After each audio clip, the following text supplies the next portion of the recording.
दोस्तों हाल ही में मैंने अमेज़न प्राइम पर डॉली नाम की एक हॉरर मूवी देखी है जो कि एक शॉर्ट फिल्म बेबी गर्ल से इंस्पायर्ड है जो 2022 में रिलीज हुई थी। तो आज की वीडियो में हम डॉली नाम की मूवी का एक्सप्लेन करने वाले हैं जो कि one of the best movies I have ever seen.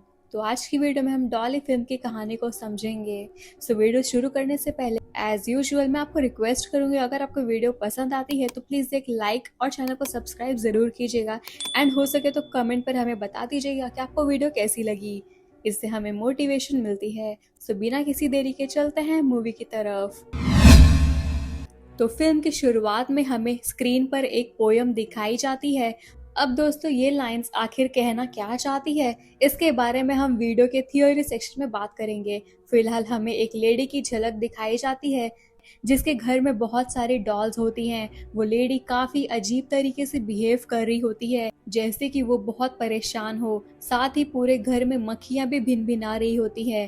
तभी हमें दिखाया जाता है कि जिस बेड पर वो लेडी बैठी है वहाँ एक बिना सिर वाली बॉडी भी पड़ी होती है। यहीं पर फिल्म पर पहला चैप्टर शुरू होती है जो कि है हु इज मदर। इसके बाद हम एक कपल से मिलते हैं जहां लड़की का नाम मेसी है और लड़के का नाम चेज। चेज मेसी को प्रपोज करने का प्लान बना रहा होता है, लेकिन मेसी को पहले से ही इसका अंदाजा लग चुका था। वैसे मैं आपको बता दूं कि चेज की पहले से एक बेटी है जिसका नाम ईवी है, यानी ईवी मेसी की असली बेटी नहीं है। फिर भी मेसी और ईवी के बीच अब काफी अच्छी बॉन्ड बन चुका था। अब मेसी अपनी बहन से फोन पर बात कर रही होती है और उनकी कन्वर्सेशन से हमें पता चलता है कि मेसी इस प्रपोजल को लेकर पूरी तरह श्योर नहीं है।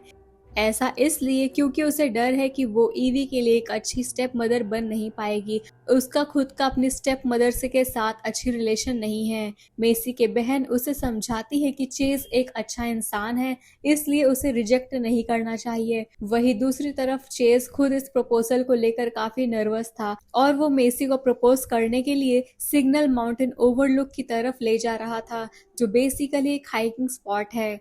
जो भी हो, चेज अपनी बेटी ईवी को डे केयर में छोड़कर मेसी के साथ सिग्नल माउंटेन के लिए निकल जाता है। दोनों हाइकिंग ट्रेल के पास अपनी कार पार्क करते हैं और फिर हाइक करते हुए सीनिक ओवरलुक स्पॉट की तरफ बढ़ने लगते हैं। इसी के पैरेलल में हमें फिल्म की शुरुआत सीन वाली लेडी दिखाई जाती है जिसे आगे वीडियो में हम डॉली कहेंगे। डॉली उस बिना सिर वाली बॉडी को अपनी गोद में लेकर जैसे मौन कर रही थी, फिर वो उस बॉडी को लेकर जंगल में जाती है जहां हम पेड़ों पर टंगी हुई ढेर सारी डॉल्स देखते हैं। डॉली उस बॉडी को एक गड्ढे में डालती है और उसके आसपास भी कई डॉल्स रखी हुई होती है। अब वापस आते हैं मेसी और चेज पर। ये दोनों भी उसी जंगल में थे क्योंकि थोड़ी दूर हाइक करने के बाद इन्हें भी पेड़ों पर लटकी हुई डॉल्स दिखाई देने लगती है। मेसी यहाँ दो डॉल्स उठाकर मजाक करने लगती है कि एक डॉल उसकी तरह दिखती है और दूसरी चेज जैसी, लेकिन कहीं ना कहीं चेज इन डॉल्स को देखकर अनकंफर्टेबल फील कर रहा था, इसलिए वो तुरंत मेसी के साथ आगे ट्रेल पर बढ़ जाता है। आखिरकार दोनों उस सीनिक व्यू पॉइंट तक पहुंचते हैं जो दिखने में काफी खूबसूरत था।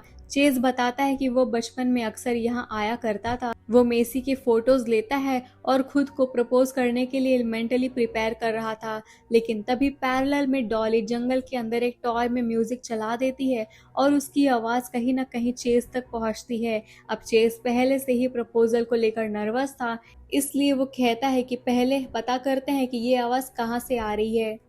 इसके बाद चेज उस आवाज को फॉलो करते हुए उस जंगल तक पहुंचता है जहां पेड़ों पर ढेर सारी डॉल्स टंगी हुई होती है और वही डॉली भी खड़ी थी। चेज उससे बात करने की कोशिश करता है, लेकिन जैसे ही डॉली मुड़ती है हम देखते हैं कि उसके चेहरे पर एक बड़ा सा पोर्सलेन डॉल मास्क लगा हुआ था।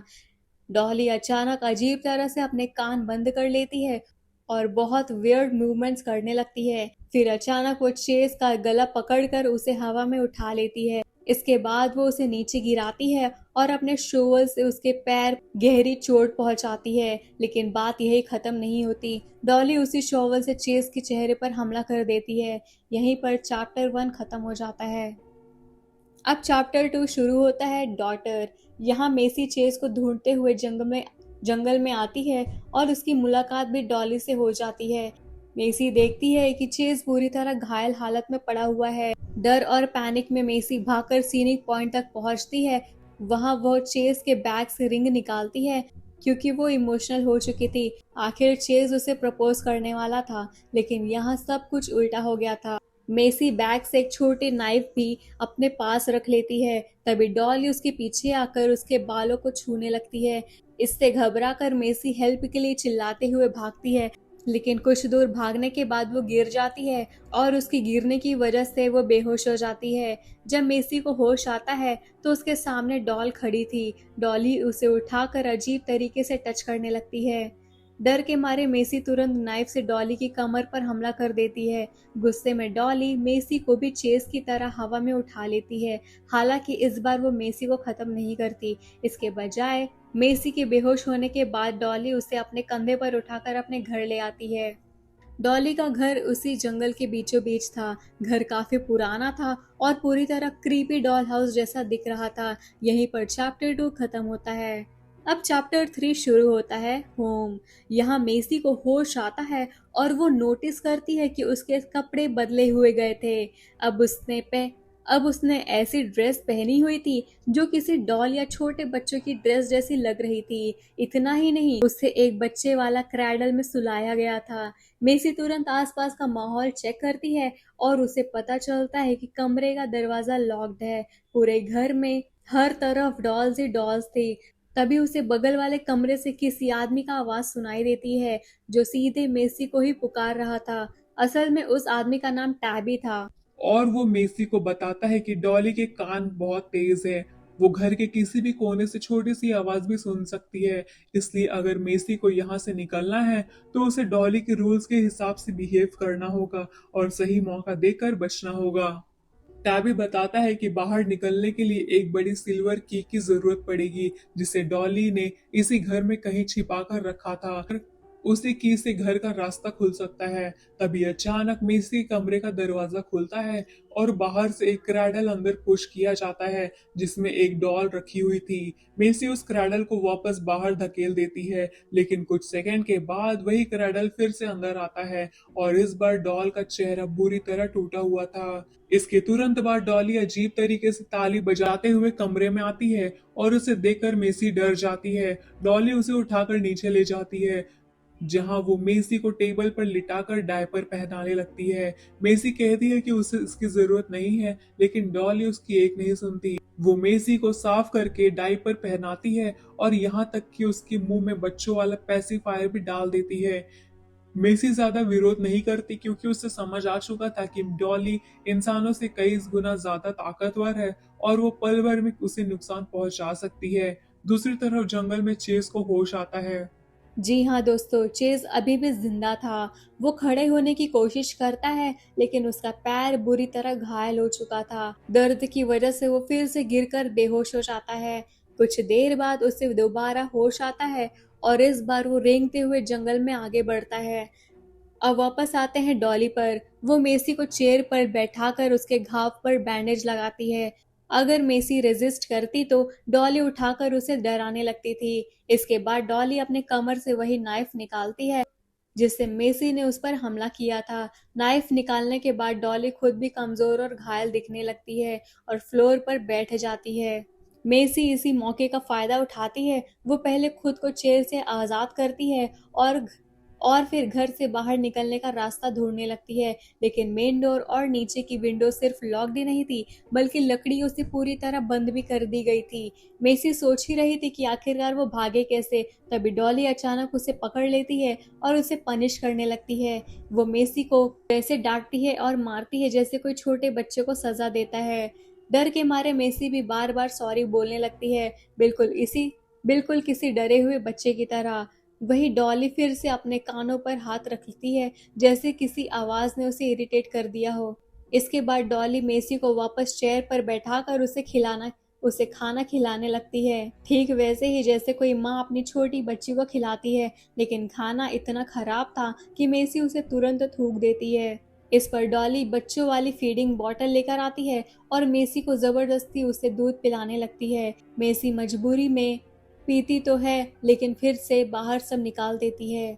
अब डॉली और ज्यादा एग्रेसिव हो जाती है तो इसलिए वो अपने चेस्ट से ही उसको फीड करने की कोशिश करती है। मेसी कुछ सेकंड तक मजबूरी में ऐसा करती है लेकिन अचानक जोर से काट लेती है जिससे डॉली घायल हो जाती है। इसके बाद मेसी तुरंत ऊपर की तरफ भागती है जहां टैबी अपने कमरे से फुसफुसा कर कहता है कि उसे जल्दी से जल्दी वो सिल्वर की ढूंढनी होगी ताकि वो टैबी को भी आज़ाद कर पाए। टैबी ये भी बताता है कि शायद वो की बेसमेंट में हो सकती है क्योंकि बेसमेंट डॉली की सबसे खास जगह है। इसके बाद मेसी एक कमरे में जाती है जहां दीवार पर एक क्रॉस बना हुआ था। जमीन पर उसे एक सीजर और एक कटी हुई उंगली भी दिखाई देती है। दोस्तों, ये वही उंगली थी जो शुरुआत सीन में उस बिना सिर वाली बॉडी से अलग की गई थी। खैर, मेसी सीजर उठाकर कमरे के दरवाजे के पीछे छिप जाती है क्योंकि उसे डॉली के कदमों की आवाज पास आती सुनाई दे रही थी। कुछ ही पल बाद डॉली कमरे में आती है और मेसी पीछे से सीजर से उस पर हमला कर देती है। इसके बाद वो भागकर सीधे बेसमेंट तक पहुंचती है। बेसमेंट के अंदर हर तरफ डॉल सजी हुई थी, लेकिन उन सब के बीच एक ऐसी डॉल भी थी जिसके बॉडी पर डॉल का स्ट्रक्चर था, मगर हेड की जगह एक असली औरत का सिर लगा हुआ था। ये शायद उसी औरत का सिर था जिसके बिना सिर वाली बॉडी के साथ डॉल फिल्म की शुरुआत में दिखाई गई थी। उस औरत के सिर वाली डॉल के गले में वही सिल्वर की नेकलेस की तरह लटक रही थी। मेसी जल्दी से उस की को निकाल लेती है, लेकिन लेकिन तब तक डॉली बेसमेंट में पहुंच चुकी थी। डॉली तुरंत मेसी पर हमला करती है और उसे घसीटते हुए दूसरे कमरे में ले जाती है। जी हाँ दोस्तों, ये शायद उसी औरत का सिर था जिसके बिना सिर वाली बॉडी के साथ डॉली फिल्म की शुरुआत में दिखाई गई थी। डॉली तुरंत मेसी पर हमला करती है और उसे घसीटते हुए उस दूसरे कमरे में ले जाती है। वहाँ वो मेसी को जोर से धक्का देती है जिससे उसका एक कान हल्का सा फट जाता है। इसके बाद डॉली एक चेयर पर बैठती है और इशारा करती है कि मेसी उसके लैप पर बैठे। मेसी डर के मारे थोड़ा चिल्लाती है लेकिन तभी वो नोटिस करती है कि अब की डॉली के गले में नेकलेस की तरह लटक रही थी। इसलिए मजबूरी में मेसी उसकी बात मान लेती है और लैप पर बैठ जाती है। डॉली यहाँ मेसी के घायल कान को सिलने लगती है और फिर उसे बिल्कुल वैसे ही सुलाने की कोशिश करती है जैसे कोई माँ अपने बच्चे को सुलाती है। वैसे यहाँ एक इंटरेस्टिंग बात नोटिस करने वाली है। मेसी धीरे धीरे एक एक लुलाबाई जैसी हम्बिंग करने लगती है जिसे सुनकर डॉली थोड़ी शांत हो जाती है। यहाँ पर चैप्टर 3 खत्म होता है। अब शुरू होता है चैप्टर 4 फादर। यहाँ मेसी डॉली के सोने का इंतजार करती है। जैसे ही डॉली सो जाती है, मेसी धीरे से उसके लैप से उठती है और उसके गले से सिल्वर की निकाल लेती है। इसके बाद वो उसी की से टैबी का कमरा खोलती है। अब व्यूअर्स देखते हैं कि टैबी चेन में बंधा हुआ था। उन चेन्स को उन चेन्स का लॉक भी उसी सिल्वर की से खुलता था। मेसी धीरे धीरे टैबी को आजाद कर लेती है लेकिन इसी दौरान वो नोटिस करती है कि कमरे में हर तरफ सड़ा गला खाना पड़ा था। दीवारों पर खून के निशान थे और वहां एक इंसान की डेड बॉडी भी पड़ी थी। टैबी बताता है कि वो लाश उसके भाई की है जो उसे यहाँ बचाने आया था, लेकिन डॉली ने उसे भी खत्म कर दिया। टैबी कहता है कि अगर मेसी उसे आजाद कर दे तो वो बाहर लगे वुडन लॉक्स हटाने में उसकी मदद करेगा। इसलिए आखिरकार मेसी उसे खोल देती है। लेकिन जैसे ही टैबी आजाद होता है, वो अचानक मेसी पर हमला कर देता है। जी हाँ दोस्तों, टैबी चाकू की नोक पर मेसी को पकड़ लेता है और कहने लगता है कि अब वो वहां से निकलेगा। इतना ही नहीं, बाहर निकलने के बाद वो मेसी के साथ जबरदस्ती भी करेगा।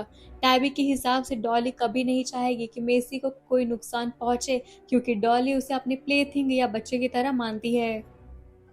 इसलिए टैबी मेसी को नाइफ पॉइंट पर पकड़कर नीचे ले जाता है और डॉली को बेबी गर्ल कहकर पुकारता है।